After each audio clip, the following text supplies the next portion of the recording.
गोटे विषय जोटा प्रभु मो सहित 1-10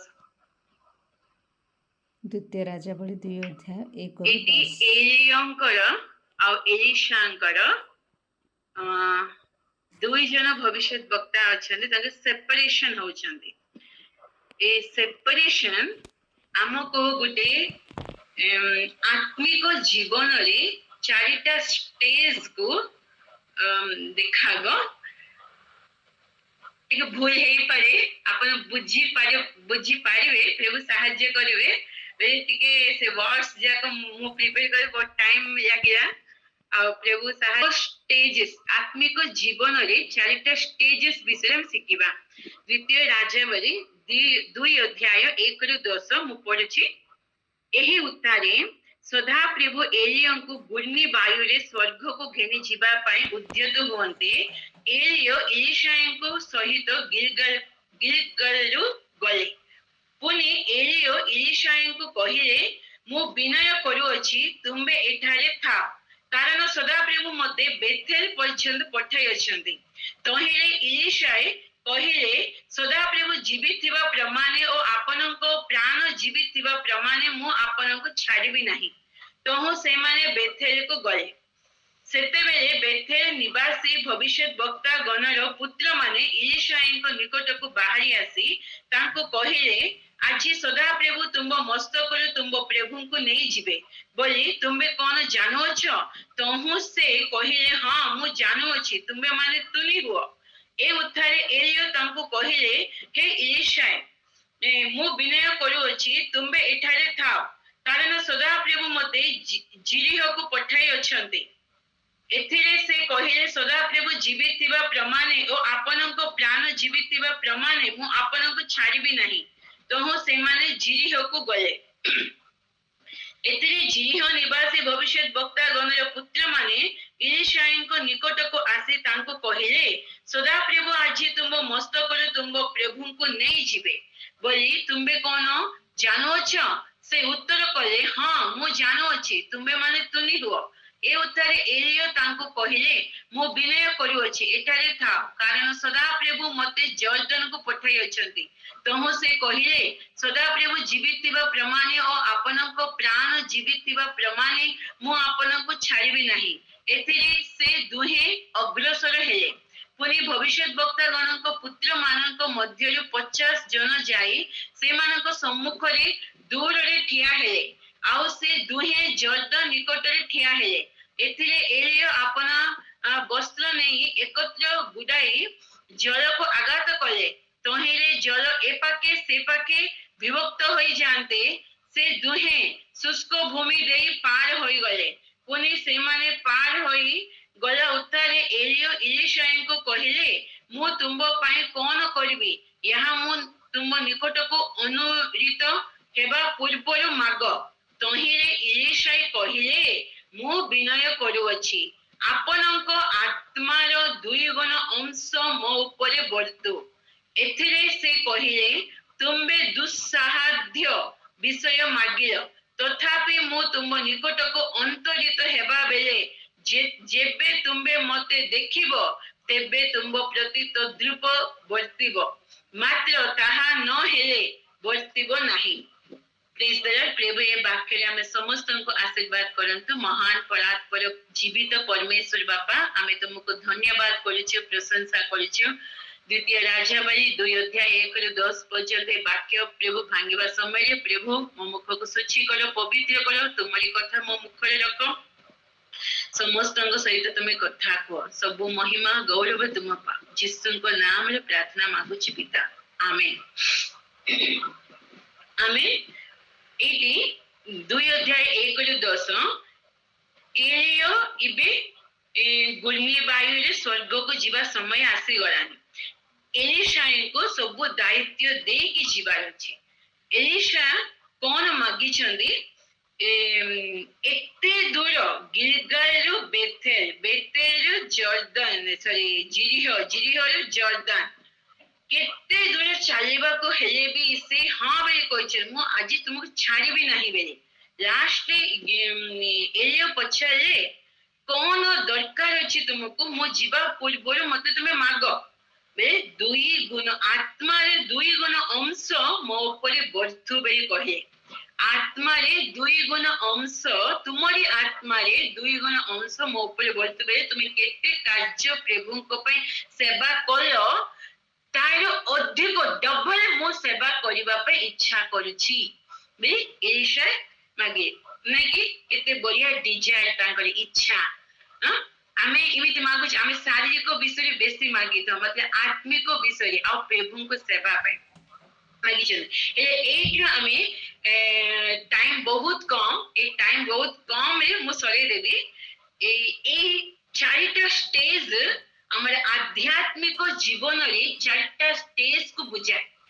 ଏଲିଓ କେବେ ତାଙ୍କର ଦାୟିତ୍ୱ ସବୁ ଏଲିଶାଙ୍କୁ ଦେଇକି ଛାଡ଼ିକି ତାଙ୍କେ ଯାଉଛନ୍ତି ସ୍ୱର୍ଗକୁ, ଯିବା ପୂର୍ବରୁ ଏଲିଶାଙ୍କୁ ଶିଖାଇଲେ ଆଧ୍ୟାତ୍ମିକ ଜୀବନରେ ଯୋଉ 4ଟା ଷ୍ଟେଜ, କେମିତି ଆଧ୍ୟାତ୍ମିକ ଜୀବନରେ ଆଗକୁ ବଢିବାର ଅଛି, ଜୀବନ ଶେଷ ପର୍ଯ୍ୟନ୍ତ କେମିତି ଆତ୍ମିକତାରେ ରହିବାର ଅଛି ଆଉ ପ୍ରଭୁଙ୍କୁ ଧରିକି ରହିବାର ଅଛି, ସେଟା ଶିଖେଇଛନ୍ତି। ଏ 4ଟା ଷ୍ଟେଜ କଣ? ଗିଲଗାଲରୁ ଷ୍ଟାର୍ଟ ହେଇଛି, ଗିଲଗାଲରୁ ବେଥେଲକୁ କହିଛନ୍ତି, ବେଥେଲରୁ ଜିରିହ କହିଛନ୍ତି, ଜିରିହରୁ ଆଉ ଜର୍ଦାନକୁ କହିଛନ୍ତି। ଏଲିଓ ନାମର ଅର୍ଥ ହଉଛି ସଦାପ୍ରଭୁ ହିଁ ପରମେଶ୍ୱର। ଏଲିଶା ନାମର ଅର୍ଥ ସଦାପ୍ରଭୁ ପରିତ୍ରାଣ କର୍ତ୍ତା। ଏଲିଓ ପୌରୁଷରେ ପ୍ରଭୁଙ୍କ ପାଇଁ ଜୀବନ କାଟେ, ମାମୁଲି ନାହିଁ।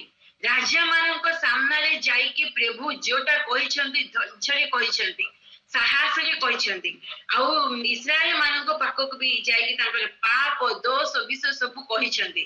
ଏତେ ପୌରୁଷରେ ପ୍ରଭୁଙ୍କୁ ଭୟ କରିକି, ଲୋକମାନଙ୍କୁ ଭୟ ନ କରିକି ପ୍ରଭୁଙ୍କୁ ଭୟ କରିକି ସେ ସେବା କାର୍ଯ୍ୟ କରେ। ଏବେ ତାଙ୍କେ ଯୋଉ ଦାୟିତ୍ୱ ଏଲିଶାଙ୍କୁ ଦେବାକୁ ଯାଉଛନ୍ତି ତା ପୂର୍ବରୁ ଏଲିଶାଙ୍କୁ ଶିଖାଇଲେ। ଫାର୍ଷ୍ଟ ତାଙ୍କର ଯାତ୍ରା କୋଉଠୁ ଷ୍ଟାର୍ଟ ହେଲା? ଗିଲଗାଲରୁ। କହିଛନ୍ତି ଉଦ୍ୟତ ଏଲିଶାଙ୍କ ସହିତ ଗିଲଗାଲରୁ ଗଲେ। ଗିଲଗାଲ ସେଟା ଗିଲଗାଲ ହଉଛି, ଆମେ ଦେଖିବା ଜିହୋଶୁଆ 5 ଅଧ୍ୟାୟ 9-10। ଏ ଉତ୍ଥାରେ ସଦାପ୍ରଭୁ ଜିହୋଶୁଆଙ୍କୁ କହିଲେ, ଆଜି ଆମ୍ଭେ ତୁମ୍ଭମାନଙ୍କ ଠାରୁ ମିଶ୍ରର ଦୁର୍ନାମ ଘୁଞ୍ଚାଇଲୁ। ଏହେତୁ ଆଜି ଯାଏ ସେହି ସ୍ଥାନରେ ନାମ ଗିଲଗାଲ ଘୁଞ୍ଚିବାର ରହିଲା। ଇସ୍ରାଏଲ ସନ୍ତାନଗଣ ଗିଲଗାଲରେ ଛାଉଣି ସ୍ଥାପନ କଲେ। ପୁଣି ସେମାନେ ସେହି ମାସର ଚତୁର୍ଦ୍ଦଶ ଦିନ ସନ୍ଧ୍ୟା ବେଳେ ଜିରିହ ପଦାରେ ନିସ୍ତାର ପର୍ବ ପାଳନ କଲେ। ଗିଲଗାଲ କୋଉ ଜାଗା? ଯୋଉଠି ଇସ୍ରାଏଲ ଲୋକମାନେ ମିଶ୍ରଠୁ ବାହାରକୁ ଆସିଲା ପରେ ସେ ଗିଲଗାଲ ଜାଗାରେ ପ୍ରଭୁ କହିଲେ କି ତାଙ୍କୁ ମିଶ୍ରର ଦୁର୍ନାମ ଘୁଞ୍ଚାଇଲୁ। ମିଶ୍ରର ଯୋଉ ମନ ପରିବର୍ତ୍ତନ କରିବା ପୂର୍ବରୁ ତାଙ୍କର ଯୋଉ ପାପ ଜୀବନ, ତାଙ୍କର ତାଙ୍କର ଶୈଳୀ, ଜୀବନ ଶୈଳୀ ଯୋଉଟା ପ୍ରଭୁଙ୍କୁ ପାଇନଥିବା ପୂର୍ବେ ତାଙ୍କର କେମିତି ସବୁକୁ ପ୍ରଭୁ ଘୁଞ୍ଚାଇ ଦେଲେ। ସେ ପୁରାତନ ଜୀବନକୁ ପ୍ରଭୁ ଛଡ଼େଇ ଦେଲେ ତାଙ୍କଠାରୁ। ସେଇ ଜାଗାରେ ଗିଲଗାଲ ବେଳେ ତା ଅର୍ଥ କଣ? ଘୁଞ୍ଚିବାର। ସେ ତାଙ୍କୁ ନୂତନ ଜୀବନ ଆରମ୍ଭ କରିବା ପାଇଁ, କିନାନ ଦେଶକୁ ଯିବା ପୂର୍ବରୁ ଗିଲଗାଲ ସେଠି ଅଛି। କିନାନ ଦେଶ ପୂର୍ବରୁ ସେ ନୂତନ ଜୀବନ ଆରମ୍ଭ କରିବା ପାଇଁ ପ୍ରଭୁ ତାଙ୍କୁ ହେଲ୍ପ କଲେ, ନୂତନ ଜୀବନ ଆରମ୍ଭ କରିବା ପାଇଁ ସାହାଯ୍ୟ କଲେ। ସେଇଟା ହଉଛି ଗିଲଗାଲର ଅର୍ଥ। ସେଇଠି ଯୋଉ ମନ୍ନା ସେତେ ପର୍ଯ୍ୟନ୍ତ ବର୍ଷିଥିଲା, ସେ ମନ୍ନା ଖାଉଥିଲେ। ପ୍ରଭୁ କହିଲେ କି ଆଜିଠାରୁ ତୁମେ ଏଇ ମନ୍ନା ଆଉ ଖାଇବ ନାହିଁ, ଏଇ ଦେଶର ଖାଦ୍ୟ ତୁମେ ଖାଇବ ବେଲେ ତାଙ୍କୁ କୁହାଇଥିଲା ଇସ୍ରାଏଲ ଲୋକମାନଙ୍କୁ। ବେଲେ ନୂତନ ପ୍ରାରମ୍ଭ, ନୂତନ ଅନୁଭବ, ନୂତନ ଜନ୍ମର ଅନୁଭବ, ଆତ୍ମିକତାରେ ଆତ୍ମିକ ଜୀବନରେ ଗୋଟେ ଚେଞ୍ଜ ଆସିଛି। ଆମେ କେବେ ଆମ ଜୀବନରେ ପୁରାତନ କେବେ ଯୀଶୁଙ୍କୁ ଆମେ ଗ୍ରହଣ କରିବା, ଯୀଶୁଙ୍କର ପରିଚୟ କେବେ ନେଉଛୁ, ଯୀଶୁଙ୍କୁ ଆମେ କେବେ ନିଜର ତ୍ରାଣକର୍ତ୍ତା ବୋଲି ଆମେ ସ୍ୱୀକାର କରୁଛୁ। ତା ପୂର୍ବ ଜୀବନ ଆମର ପୁରାତନ ଜୀବନ, ସେ ସବୁକୁ ପ୍ରଭୁ ତାଙ୍କ ରକ୍ତରେ ଧୋଇକି ଆମକୁ ଗୋଟେ ନୂଆ ଅନୁଭବ ଦେଉଛନ୍ତି, ନୂଆ ପରିବର୍ତ୍ତନ ଆସୁଛି ଆମ ମନରେ, ମାଇଣ୍ଡରେ ଚେଞ୍ଜେସ୍ ଆସୁଛି, ଭାବନାରେ ଚେଞ୍ଜେସ୍ ଆସୁଛି, ଆମର କଥାବାର୍ତ୍ତାରେ ଚେଞ୍ଜେସ୍। ପ୍ରଭୁଙ୍କ ବିଷୟରେ ନ ଜାଣିବା ପୂର୍ବରୁ ଆମର ଜୀବନ କେମିତି ଥିଲା, ପ୍ରଭୁଙ୍କୁ ଜାଣିଲା ପରେ ଆମ ଜୀବନରେ ଗୋଟେ ନୂତନ ଆରମ୍ଭ ଆସୁଛି, ନୂତନ ଷ୍ଟାର୍ଟିଂ ଚେଞ୍ଜେସ୍ ଆସିବ। ସେଇଟା ହଉଛି ଗିଲଗାଲ। ଆତ୍ମିକତାରେ ଆମେ କେବେ ଷ୍ଟାର୍ଟ ହଉଛି ଜୀବନରେ ଗୋଟେ ଉତ୍ତମ ଟର୍ଣ୍ଣିଂ ପଏଣ୍ଟ କେବେ ଆସିବ, ଯୀଶୁଙ୍କୁ ଜାଣିବା। କେତେ ଜଣ କହିବେ କି ଆର ଗୋଟେ ଭଲ ଚାକିରି ମିଳିଗଲେ ମୋର ଗୋଟେ ଭଲ ଟର୍ଣ୍ଣିଂ ପଏଣ୍ଟ ଆସିଯିବ, ମୋର ଗୋଟେ କଲେଜ, ଭଲ କଲେଜ ଯଦି ମିଳିଯିବ ମୋ ଜୀବନରେ ଗୋଟେ ଟର୍ଣ୍ଣିଂ ପଏଣ୍ଟ ଆସିଯିବ, ଆଉ ଅଲଗା ଦେଶକୁ ଯିବା ପାଇଁ ଯଦି ଭିସା ମିଳିଯିବ ମୋର ଗୋଟେ ଟର୍ଣ୍ଣିଂ ପଏଣ୍ଟ ଆସିଯିବ। କିଛି ଜଣ କହିବେ ନା ଲାଇଫରେ ଏ ଝିଅକୁ ବାହା ହେଇଛି, ଆର ଗୋଟେ ଟର୍ଣ୍ଣିଂ ପଏଣ୍ଟ ଆସିଗଲା, କେମିତି ଥିଲା ଆଗେ ମାତ୍ର ବାହା ହେଲା ପରେ ଜୀବନ ପୁରା ଚେଞ୍ଜ ହେଇଗଲା। ଆଉ ଏ ପୁଅକୁ ବାହା ହେଇଛି, ବାହା ହେଲେ ଚେଞ୍ଜ ହେଇଯିବ, ଟର୍ଣ୍ଣିଂ ପଏଣ୍ଟ। ମାତ୍ର ସବୁଠାରୁ ବଡ ଟର୍ଣ୍ଣିଂ ପଏଣ୍ଟ କଣ, ଯୀଶୁଙ୍କୁ ଆମେ ଜାଣିବା ଆମ ଆତ୍ମିକ ଜୀବନ। କିଏ ଖ୍ରୀଷ୍ଟିଆନ ହେଲେ ବି, ସାନ ପିଲାଠୁ ଖ୍ରୀଷ୍ଟିଆନ ହେଲେ ବି, କି ଜନ୍ମଠୁ ଖ୍ରୀଷ୍ଟିଆନ ହେଲେ ବି, ଖ୍ରୀଷ୍ଟିଆନ ଘରେ ଜନ୍ମ ହେଲା ପରେ ବି ସେ ଯଦି ଯୀଶୁଙ୍କୁ ନ ଜାଣିବ, ଯୀଶୁଙ୍କୁ ତ୍ରାଣକର୍ତ୍ତା ବୋଲି ଯେ ସ୍ୱୀକାର କରିବ ନାହିଁ, ତାର ଟର୍ଣ୍ଣିଂ ପଏଣ୍ଟ ବେଳେ ତାର ଜୀବନର ପ୍ରଭୁଙ୍କୁ ଯଦି ନ ଜାଣେ ସେ ରିଏଲ ଖ୍ରୀଷ୍ଟିଆନ ହେଇପାରିବ ନାହିଁ। ସେ ବି ଜାଣିବାର ଅଛି, ପ୍ରଭୁଙ୍କ ପରିଚୟ ନେବାର ଅଛି, ପ୍ରଭୁଙ୍କ ସହିତ ପର୍ସନାଲି କଣ୍ଟାକ୍ଟ ଥିବାର ଅଛି। ହେଲେ ଏଇ ଯୀଶୁଙ୍କୁ ଆମେ କେବେ ପରିତ୍ରାଣ କର୍ତ୍ତା ବୋଲି ଜାଣିବା, ଯୀଶୁଙ୍କୁ ଗ୍ରହଣ କରିବା, ସେଇଟା ହଉଛି ଆମ ଜୀବନରେ ଗୋଟେ ଟର୍ଣ୍ଣିଂ ପଏଣ୍ଟ, ଉତ୍ତମ ଟର୍ଣ୍ଣିଂ ପଏଣ୍ଟ। ସେଇଠୁ ଆମର ଆଧ୍ୟାତ୍ମିକ ଜୀବନ ଷ୍ଟାର୍ଟ ହେବ। ତା ପୂର୍ବରୁ କେତେ ଆମେ ରହିଛୁ ଆମ ଜୀବନରେ, ପୁରାତନ ଜୀବନ ପ୍ରଭୁଙ୍କୁ ନ ଜାଣିକି ଆମେ ଇଚ୍ଛା ଅନୁସାରେ ଜୀବନ କାଟିଛୁ, କୋଉଠିକି ଯିବାର ଅଛି ଆମେ ଇଚ୍ଛା ଅନୁସାରେ, କଣ କରିବାର ଅଛି ଆମେ ଇଚ୍ଛା ଅନୁସାରେ। ମାତ୍ର କେବେ ଯୀଶୁ ଆମ ଜୀବନକୁ ଆସିବେ, ସେଇଟା ହଉଛି ଆମର ଆଧ୍ୟାତ୍ମିକ ଜୀବନ ଆରମ୍ଭ। ଏ ଗିଲଗାଲରୁ ଆଗେ ଷ୍ଟାର୍ଟ ହେଇଛନ୍ତି। ଆଉ ଏଇଠି ଦ୍ୱିତୀୟ କରନ୍ତି 5:17 ଯୀଶୁଙ୍କ ଠାରେ କିଏ ଅଛି, ସେ ନୂତନ ସୃଷ୍ଟି, ପୁରାତନ ପଢିଦେଉଛି ସେଇଟା 5:17 ପଦ। ଏଣୁ ଯଦି କେହି ଖ୍ରୀଷ୍ଟଙ୍କ ଠାରେ ଅଛି, ତେବେ ସେ ନୂତନ ସୃଷ୍ଟି ହୋଇଅଛି, ପୁରାତନ ବିଷୟ ସବୁ ଲୋପ ପାଇଅଛି, ଦେଖ ନୂତନ ବିଷୟ ସବୁ ହୋଇଅଛି। ଜହନ 3:3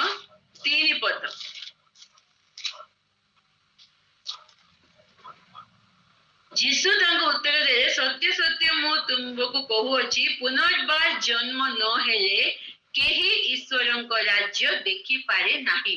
ପୁନର୍ବାର ଜନ୍ମ ନ ହେଲେ କେହି ବି ଈଶ୍ୱରଙ୍କ ରାଜ୍ୟକୁ ଦେଖିପାରିବ ନାହିଁ। ଏଇଟା। ଆଉ ସେକେଣ୍ଡ ହଉଛି ଫାର୍ଷ୍ଟ ପଏଣ୍ଟ, ଆମର ଚେଞ୍ଜ ଟର୍ଣ୍ଣିଂ ପଏଣ୍ଟ ଆସିବା, ଯୀଶୁଙ୍କ ସହିତ କେବେ ଆମ ମିଳନ ହବ, ସେଇଟା ଆମ ଜୀବନରେ ଉତ୍ତମ ଟର୍ଣ୍ଣିଂ ପଏଣ୍ଟ। ସେକେଣ୍ଡ ହଉଛି ଗିଲଗାଲରୁ କହିଲେ କି ଏଲିୟ ବେଥେଲକୁ ଯିବା, କାହାକୁ କହିଛନ୍ତି, ଏଲିଶାଙ୍କୁ କହିଛନ୍ତି ଆମେ ବେଥେଲକୁ ଯିବା ବେଳେ। ବେଥେଲ କଣ ଜାଗା ସେଇଟା, ବେଥେଲ ହଉଛି ଆଦି ପୁସ୍ତକ 12:8 ଏ ଉତ୍ଥାରୁ ସେ ସେହି ସ୍ଥାନ ଛାଡ଼ି ବେତେଲର ପୂର୍ବ ଆଡ଼ ପର୍ବତକୁ ଯାଇ ଆପଣା ତମ୍ବୁ ଠିଆ କଲେ। ତହିଁର ପଶ୍ଚିମରେ ବେତେଲ ଓ ପୂର୍ବ ଦିଶରେ ଅୟ ନଗର ଥିଲା। ପୁଣି ସେହିଠାରେ ସଦାପ୍ରଭୁଙ୍କ ଉଦ୍ଦେଶ୍ୟରେ ଏକ ଯଜ୍ଞବେଦୀ ନିର୍ମାଣ କରି ସଦାପ୍ରଭୁଙ୍କ ନାମରେ ପ୍ରାର୍ଥନା କଲେ। ଅବ୍ରାହମ କେବେ ପ୍ରଭୁଙ୍କୁ ଜାଣିଲେ, ପ୍ରଭୁଙ୍କ ପରିଚୟ ନେଲେ। ଅବ୍ରାହମଙ୍କ ଜୀବନ ବିଷୟ ଦେଖିବା ଯହୋଶୁଆ 24:2 ସେଇଠି ଅବ୍ରାହମଙ୍କ ପୁରାନା ଜୀବନ ବିଷୟରେ ଲେଖା ହେଇଛି। ତହୁଁ ଜିହୋଶୁଆ ସମସ୍ତ ଲୋକଙ୍କୁ କହିଲେ, ସଦାପ୍ରଭୁ ଇସ୍ରାଏଲର ପରମେଶ୍ୱର ଏହି କଥା କହନ୍ତି, ପୂର୍ବ କାଳରେ ତୁମ୍ଭମାନଙ୍କ ପୂର୍ବ ପୁରୁଷ ଅବ୍ରାହମ ଓ ନାହୋରର ପିତା ତେରହ ପ୍ରଭୃତି ନଦୀ ସେପାରିରେ ବାସ କରି ଅନ୍ୟ ଦେବତା ମାନଙ୍କର ସେବା କରୁଥିଲେ। ତାଙ୍କେ ଅବ୍ରାହମର ପିତାର ନାଁ ହଉଛି ତେରହ। ତାଙ୍କେ ଅନ୍ୟ ଦେବତା ମାନଙ୍କର ସେବା କରୁଥିଲେ, ପ୍ରଭୁଙ୍କୁ ଜାଣିନଥିଲେ। ଅବ୍ରାହମ ଠାରୁ ତାଙ୍କର ପ୍ରଭୁଙ୍କୁ ଜାଣିବା ଷ୍ଟାର୍ଟ ହେଲା। ହେଲେ ପ୍ରଭୁଙ୍କୁ କେବେ ଜାଣିଲେ, ପ୍ରଭୁଙ୍କୁ ପାଖକୁ ଆସିଲେ, ପରମେଶ୍ୱରଙ୍କ ପରିଚୟ ନେଲା ପରେ ସତ୍ୟ ପରମେଶ୍ୱରଙ୍କର, ଅବ୍ରାହମ ତାଙ୍କ ଆଧ୍ୟାତ୍ମିକ ଜୀବନ ଷ୍ଟାର୍ଟ କଲା ସମୟରେ ପ୍ରଥମ କଣ କଲେ? ବେଥେଲ ଜାଗାରେ ସଦା ପ୍ରଭୁଙ୍କ ନାମରେ ଯଜ୍ଞବେଦୀ ଗୋଟେ ତିଆରି କରିକି ସେଇଠି ପ୍ରାର୍ଥନା ଜୀବନ ଷ୍ଟାର୍ଟ କଲେ। ଆମେ ଆଧ୍ୟାତ୍ମିକ ଜୀବନ କେବେ ଆରମ୍ଭ ହବ? ଯୀଶୁଙ୍କ ପରିଚୟ ଆମେ କେବେ ନେଉଛୁ, ଯୀଶୁଙ୍କୁ ଗ୍ରହଣ କରୁଛୁ, ଯୀଶୁଙ୍କୁ ପରିତ୍ରାଣ କର୍ତ୍ତା ବୋଲି ଗ୍ରହଣ କରୁଛୁ, ବାପ୍ତିସ୍ମ ନେଉଛୁ, ତାପରେଠୁ ଆମର ପ୍ରାର୍ଥନା ଜୀବନ ସବୁଦିନ ପ୍ରାର୍ଥନା ଜୀବନ ଥିବାର ଅଛି। କଣ? ପରମେଶ୍ୱରଙ୍କ ସହିତ ଆମର ସବୁଦିନ କଣ୍ଟାକ୍ଟ ଥିବାର ଅଛି। ଏ ଆଧ୍ୟାତ୍ମିକ ଜୀବନରେ ଏଇଟା ଗୋଟେ ଷ୍ଟ୍ରଙ୍ଗ ପଏଣ୍ଟ। ପ୍ରାର୍ଥନା ଜୀବନ ପରମେଶ୍ୱରଙ୍କ ସହିତ କଣ ବି ପ୍ରୋବ୍ଲେମ ଆସେ, ଦେଖନ୍ତୁ ଯୀଶୁ ତାଙ୍କ, ମୁଁ ଭଏସ କାର୍ଡ ନେଇ କହିଯାଉଛି, ଯୀଶୁ ତାଙ୍କ ଶିଷ୍ୟ ମାନଙ୍କ ସହିତ ଏ ପାରିକୁ ସେ ପାରିକୁ ଯିବା ବୋଲି କହିଲେ। ଯୀଶୁ ବି ସେ ଡଙ୍ଗାରେ ଥିଲେ, ଶୋଇଥିଲେ, ମାତ୍ର ସେ ଗଲା ସମୟରେ ପ୍ରଭୁଙ୍କ ଇଚ୍ଛାରେ ସେ ଏ ପାରିକୁ ସେ ପାରିକୁ ଯାଉଛନ୍ତି। ମଧ୍ୟ ଜାଗାରେ ତୁଫାନ ଆସିଲା, ଏତେ କଷ୍ଟ ପାଇଲେ, ସେ ଆସିକି କହୁଛନ୍ତି ଯୀଶୁଙ୍କୁ, ଆମେ ମରିଲୁ, ତୁମେ ଉଠ, କଣ ତୁମେ ଶୋଇଛ ବୋଲି। ପ୍ରଭୁଙ୍କ ଇଚ୍ଛା ଅନୁସାରେ ଏ ପାରିକୁ ସେ ପାରିକୁ ଯାଉଛନ୍ତି। ହେଲେ ବି ତାଙ୍କୁ ତୁଫାନ ଆସିଲା, ତାଙ୍କ ଡଙ୍ଗା ବୁଲିବାକୁ ଗଲା, ତାଙ୍କେ ଡରିଗଲେ। ଆଧ୍ୟାତ୍ମିକ ଜୀବନରେ ବି ଆମେ ଏବେ ଆତ୍ମିକ ଜୀବନରେ ଆଗକୁ ଯାଉଛୁ। ପ୍ରଭୁଙ୍କ ଇଚ୍ଛା ଅନୁସାରେ ଆମେ ଜୀବନ କାଟିଲା ପରେ ଆମେ ଭାବିବୁ କି ମୁଁ ପ୍ରଭୁଙ୍କ ଇଚ୍ଛା ଅନୁସାରେ ଜୀବନ କାଟୁଛି, ଏଇଟା ମୁଁ ପ୍ରାର୍ଥନା କରି କରି କରି କରିକି ମୁଁ ଆରମ୍ଭ କରିଛି, ମୁଁ ପ୍ରାର୍ଥନା ଲେଖା ଏଇଟା ଷ୍ଟାର୍ଟ କରିଛି, ମୁଁ ପ୍ରଭୁଙ୍କ ଇଚ୍ଛା ଅନୁସାରେ ଷ୍ଟେପ ପକେଇଛି। ପ୍ରଭୁଙ୍କ ଇଚ୍ଛା ଅନୁସାରେ ବି ହେଲେ ବି କେବେ କେବେ ପ୍ରୋବ୍ଲେମ୍ସ ଆସିପାରେ, ସବୁ କଷ୍ଟ ଆସିପାରେ, ଦୁଃଖ ଆସିପାରେ। ସେ ସବୁକୁ ଆମେ ସମ୍ମୁଖୀନ କରିକି ଆହୁରି ଆଗକୁ ବଢିବାର ଅଛି ବେଳେ ପ୍ରାର୍ଥନା ଜୀବନ ଥିବାର ଅଛି। ଗୋଟେ କାମ ଆପଣ ଷ୍ଟାର୍ଟ କରିବେ, ସେ ପ୍ରାର୍ଥନା ସହିତ କରିଛନ୍ତି, ଏଇଟା ପ୍ରଭୁଙ୍କ ଇଚ୍ଛା ଏକା, ମାତ୍ର ଶୈତାନ ଚୁପଚାପ ରହିବ ନାହିଁ। ଆପଣ ଭାବିବେ ମୁଁ ପ୍ରଭୁଙ୍କ ଇଚ୍ଛା ଅନୁସାରେ ମୁଁ ଷ୍ଟାର୍ଟ କଲି, ପ୍ରଭୁଙ୍କ ଇଚ୍ଛା ଅନୁସାରେ ମୁଁ ବାହା ହେଲି, ମୁଁ ପ୍ରଭୁଙ୍କ ଇଚ୍ଛା ଅନୁସାରେ ଜବ୍ କରିଛି, ପ୍ରଭୁଙ୍କ ଇଚ୍ଛା ଅନୁସାରେ ପାଠ ପଢୁଛି, ପ୍ରଭୁଙ୍କ ଇଚ୍ଛା ଅନୁସାରେ ଜାଗାକୁ ଯାଇଛି, ହେଲେ ବି କାହିଁକି ମୋ ଜୀବନରେ ଏତେ କଷ୍ଟ? ପ୍ରଭୁଙ୍କ ଇଚ୍ଛା ଅନୁସାରେ ଜୀବନ କାଟିଲେ ତ କଷ୍ଟ ଆସିବନି? କୋଉଠି ସେମିତି ଲେଖା ହେଇନି। ଅନେକ ପ୍ରେସର ଦେଇକି ଆମେ ସ୍ୱର୍ଗ ରାଜ୍ୟକୁ ଯିବାକୁ ପଡିବ। ପ୍ରଭୁଙ୍କ ଇଚ୍ଛା ଅନୁସାରେ ଜୀବନ କାଟିଲେ ବି ଆପଣଙ୍କ ଜୀବନରେ କଷ୍ଟ ଆସିପାରେ, ଏଗେନ୍ଷ୍ଟ ପରିସ୍ଥିତି ଓଲଟା ହେଇପାରେ। ସେ ଟାଇମରେ କଣ? ପ୍ରାର୍ଥନା କରିବାର ଅଛି। ଆମେ ପ୍ରଭୁଙ୍କ ଇଚ୍ଛା ଅନୁସାରେ ପୌରୁଷରେ ଜୀବନ କାଟିବା ସମୟରେ ଶୈତାନ ଚୁପଚାପ ରହିବ ନାହିଁ। ସେ ଇର୍ଷା ହବ, ସେ କଣ ନା କଣ ଅସୁବିଧା କରିବା ପାଇଁ ଚାହିଁବ। ସେବେ ଆମେ ହାରିଯିବାର ନାହିଁ, ପଛଘୁଞ୍ଚା ହେବାର ନାହିଁ, ବିରକ୍ତ ହେବାର ନାହିଁ। ଆମେ କଣ? ପ୍ରାର୍ଥନା କରିବାର ଅଛି, ପ୍ରାର୍ଥନା କରିକି ତାକୁ ସମ୍ମୁଖୀନ କରିବାର ଅଛି, ତାକୁ ବିଜୟ ହେବାର ଅଛି। ସେ ପରିସ୍ଥିତିକୁ ପ୍ରାର୍ଥନା କରିବାର ଅଛି। ସେଠି ପ୍ରାର୍ଥନା ଜୀବନ ଆମକୁ ଦରକାର ଅଛି। ପ୍ରାର୍ଥନା ଜୀବନ ନଥିଲେ ଆଧ୍ୟାତ୍ମିକ ଜୀବନରେ ଆଗକୁ ବଢିବା କଷ୍ଟ। ପ୍ରାର୍ଥନା ଜୀବନ, ଦେଖନ୍ତୁ ଗୀତ ଗାଇବା ଲୋକମାନେ ସମସ୍ତଙ୍କୁ ଦୁଷିବେ ନାଇଁ, ଷ୍ଟେଜରେ ଗୀତ ଗାଇବା ବେଳେ ସମସ୍ତଙ୍କୁ ଦୁଷୁଥିବେ, କିବୋର୍ଡ ବଜେଇବା ଲୋକମାନେ, ଡ୍ରମ୍ସ ବଜେଇବା ଲୋକମାନେ ସମସ୍ତଙ୍କୁ ଦୁଷିବେ, ଯୋଉ ବି କାର୍ଯ୍ୟ କରନ୍ତି ପ୍ରଭୁଙ୍କ ସବୁ ସମସ୍ତଙ୍କୁ ଦୁଷିବେ। ମାତ୍ର ପ୍ରାର୍ଥନାକାରୀ ଲୋକମାନେ ପ୍ରଭୁ ଏକ ଦେଖନ୍ତି, ପ୍ରଭୁଙ୍କୁ ଏକ ଦୋଷିବେ। ପ୍ରାର୍ଥନା କରିବା ଲୋକମାନେ କିଏ ପ୍ରାର୍ଥନା କରିଛନ୍ତି କିଏ ଦେଖିପାରିବେ ନାହିଁ ତାଙ୍କୁ, ଆଉ ଯୋଉ କାମ କରିଛନ୍ତି ସମସ୍ତେ ଦେଖିପାରିବେ, ମାତ୍ର ପ୍ରାର୍ଥନାକାରୀ ଲୋକଙ୍କୁ ପ୍ରଭୁ ଦେଖନ୍ତି।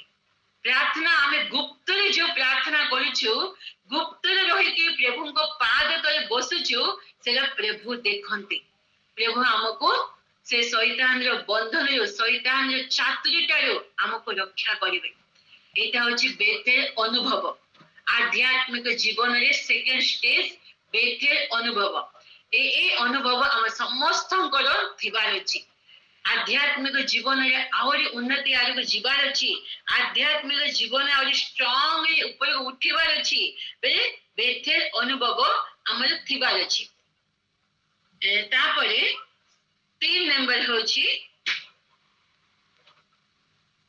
हां आपण हमने मो एग्जांपल सब कहबेनी टाइम तो आउते चारि जन सांग माने गुटे क्षेत्र रे अछंती चारि आरे गले सबु दिन तांगे गुटे टाइम रखी से क्षेत्र जगह गुटे जगह को आसीबे मिसे कथा है कि चारि बे चारटा रास्ता रे ए लोक एपटे ईस्ट साइड वेस्ट नॉर्थ इमिति चारिटा रास्ता रे जाई के सबु दिन तांगे जाई के प्रार्थना करूथे ए जो क्षेत्र से घास उठिबो ना तांगे जो रास्ता रे जाउछंती से रास्ता रे पूरा घास आउ नाही क्लीन अछि जने सांग केते दिन है से प्रार्थना का आसुनी प्रार्थना को न आसीबारु तारा रास्ता रे पूरा घास उठी जाइछि ए तीन जन सांग जाई के तान कहउछन कि तू काहे प्रार्थना का आसुनु तू प्रार्थना न करिबा हेतु तो रास्ता रे पूरा घास उठी जाइछि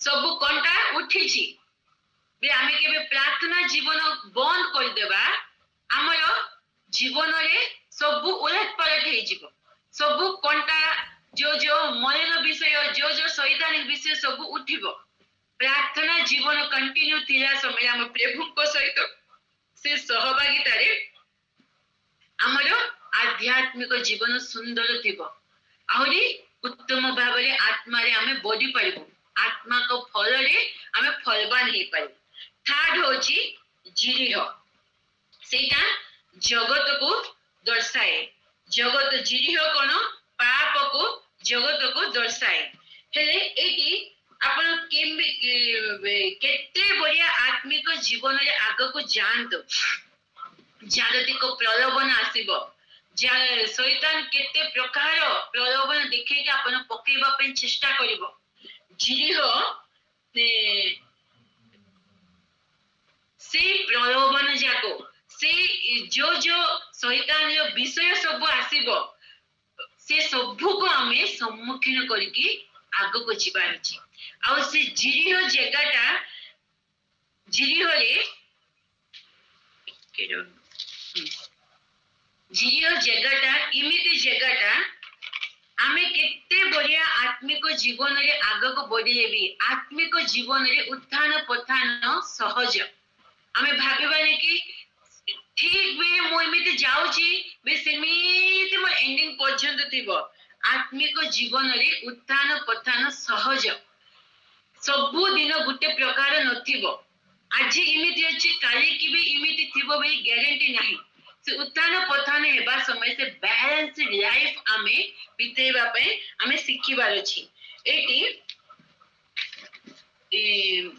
दाऊद महाराज कोन कहिसंदी गीत संहिता 1 अध्याय 1 पदरे दुष्ट मानक मार्ग रे मु चालिबी नाही लिखाइ छि ना दुष्ट मानक मंत्रणाले चाले नाही अबा पापी मानक मार्ग रे मु ठिया हुए नाही कि अबा निंदक मानक सभा रे बसे नाही मात्र सदा प्रभुको व्यवस्था रे जार आनंद बे ए सब उठिबार बसिबार चालिबार ए सब आमे शिखिबा को पड़िबो जदि आमे से जगह रे बसिबा से जगह रे चालिबा हमको टिके अपोजिशन आसीबो शैतान रो विषय आसीबो सीमित जगह को सीमित परिस्थिति को सम्मुखीन करिकी आगो को जीवार अछि आमे जगत रे थिबार अछि जिरिह कोन जगत पाप को दर्शाए आमे जगत रे थिबार अछि मात्र जागतिक विषय आम भितरे नथिबार अछि डंगा समुद्र रे नदी रे थिबो मात्र नदी रो पानी डंगा भितर को आसे डंगा बुड़ी जीवो सेतिपे आमे जगत रे थिबार अछि जागतिक विषय आम भितर को आसीबार नाही सेबे आम आत्मिक जीवन नष्ट होई जीव आमे बहुत जागृत रे सेतिबे केमिति चालिबा कोठी बसिबा केमिति उठिबा केमिति ठियाबा सबु को आमे जानिबार अछि ए आध्यात्मिक जीवन है एरा जिरिह कोन जगत और पाप को दर्शाए जगत रे रही की जागतिक विषय आम भितरे न आसीबार अछि आम निज व्यक्तिगत जीवन को जागृत रखिबा आदि पारिवारिक जीवन को भी जागृत रखिबा आम परिवार रे स्वामी हो स्त्री हो पिला मानक भितर को जागतिक विषय आसुछि की स्वर्गीय विषय को आम बेसी प्रायोरिटी देबार अछि स्वर्गीय कलसी 3 अध्याय 2 पदरे लेखा है पार्थिव विषय रे आसक्त न होई उद्दस्त विषय रे आसक्त हुओ कारण तुम्बे माने मरी अछ आ तुम मानकर जीवन ईश्वरंक टारे कृष्णंक सहित गुप्त अछि कृष्णंक सहित आम जीवन गुप्त अछि सेतबे पार्थिव विषय रे आसक्त न होई कि उद्दस्त विषय रे आसक्त हेबार अछि आ फोर्थ पॉइंट जिरिहो टू कोट के जीवा पे कहिसेंती जॉर्डन को न अंतिम स्टेज लास्ट स्टेज आध्यात्मिक जीवन में लास्ट स्टेज हमें आत्मिक जीवन जीवन सेला को न मृत्यु को दर्शाए मृत्यु होछि हमर लास्ट ना सेला हेले एटी उपदेश करे लेखा है कार्य आरंभ टारू कार्य शेष उत्तम आउ तापर जन्म दिन तो मरण दिन भल बे लेखा है ना मरण दिन भल आउ फिलिपी 3 अध्याय 12 रे लेखा है पाउल कहउछंती मु जे एबे सेही समस्त प्राप्त होई अछि अबा सिद्धि लाभ करी अछि ताहा नुहे किंतु मु ख्रीष्ट जीसुଙ୍କ द्वारा द्रुत होइथिबारु ताहा धरिबा पई दौड़ु अछि हे भाई माने मु ए पर्यंत ताहा धरि अछि बोली मने करू नाही किंतु गोटिए विषय मु करू अछि पश्चात विषय सबु मनरु दूर करी सम्मुखरे थिबा विषय गुरिक प्रति दृष्टि रखी ख्रीष्ट जीसुଙ୍କ ठारे ईश्वरଙ୍କ स्वर्गीय आह्वान रे पन पाइबा निमंते प्राणपन करी लक्ष्य स्थल को दौड़ु अछि लक्ष्य स्थल को मु दौड़ु अछि बेली कहउछन्ते पाउल मु पाई जाई छी नाही पाइबा पाई मु दौड़ु अछि हमर स्टार्टिंग बहुत भलो के हेई पारे इबे हमें बहुत भलो के आध्यात्मिक जीवन रे आगो को जाउछु जने दास एमिति प्रार्थना करते प्रभु इबे मु बढ़िया सेवा करछि मु दौड़ु अछि आपन सेवा रे दौड़ु छी आपन मो सहित अछि मात्र मोर अंतिम स्टेज ता उत्तम हो हम लास्ट स्टेज उत्तम हो केते बढ़िया दौड़े भी केते जनकर दास मानकर स्थिति हमें देखुछु ना लास्ट स्टेज रे केते जन विश्वास हरि जानते केते जन पछगुंचा होंते आउ आमे पाई परिबानी बे हमर सेमिति न हो आमे प्रार्थना करिबा शेष पर्यंत तुमको धरि रखिबो विश्वास रे आमे स्थिर हेई कि रहिबो प्रभु सेति पे एलिशा को ए विषय शिखे शेष पर्यंत एलिशा से मु छाड़ी भी नहीं आज तुमको एलिया कहउछन कि तुमे छाड़ी दियो तुम्हें पढ़ो मु जाउछि जॉर्डन को ना मु लास्ट पर्यंत तुम सहित एक रहिबी सेमिते आमे भी प्रभु को प्रार्थना करी मागिबा लास्ट पर्यंत जीवन शेष पर्यंत तुमको धरि रखिबो प्रभु तुमको एका विश्वास आमे स्थिर हेई कि रहिबो आत्मिक जीवन रे आत्मिकता आमे धरि रखिबो प्रभु हमको सहाय्य करो सेबे मागिए 2 गुण आत्मा से सबु पाइबा में आत्मिक जीवन स्ट्रांग हेबार छै पवित्र आत्मा को से शक्ति हमको दरकार अछि आमे प्रार्थना करी मागिबा ए जागतिक विषय सबु नाही ए सबु हम ऑटोमेटिक मिलिबा हम प्रभु को संतान प्रभु हमको ऑलरेडी ब्लेस करि देइ छथि आध्यात्मिक जीवन पे आत्मिक पवित्र आत्मा रो से शक्ति हमको दरकार अछि हमर साक्ष्य जीवन घरटू हम स्टार्ट हेबार अछि उत्तम भाबरे आत्मिकता रे हम बढ़िबा पाई उत्थान पतन आसिया समय बैलेंस्ड लाइफ बिताइबा पाई केबे भी निराश हताश है कि पछघुंचा हेबार नाही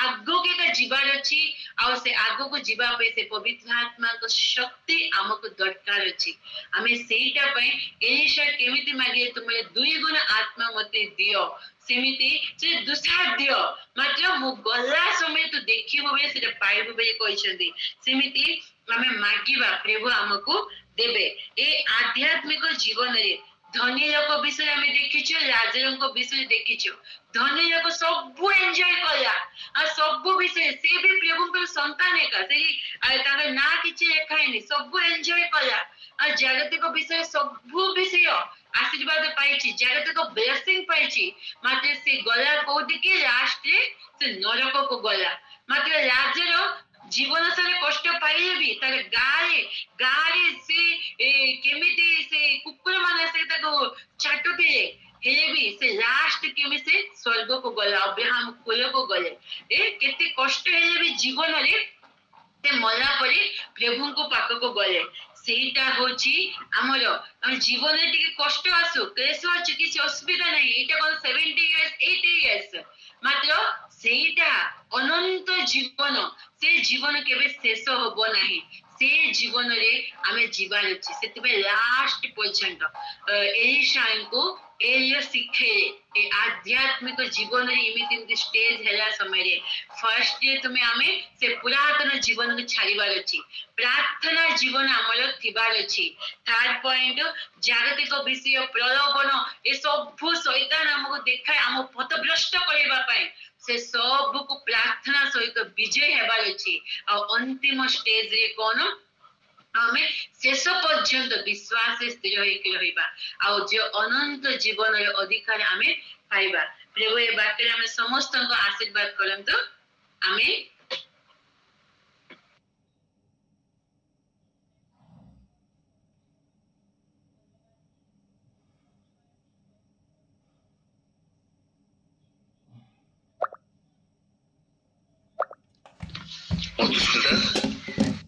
अमर भाई प्रार्थना करबे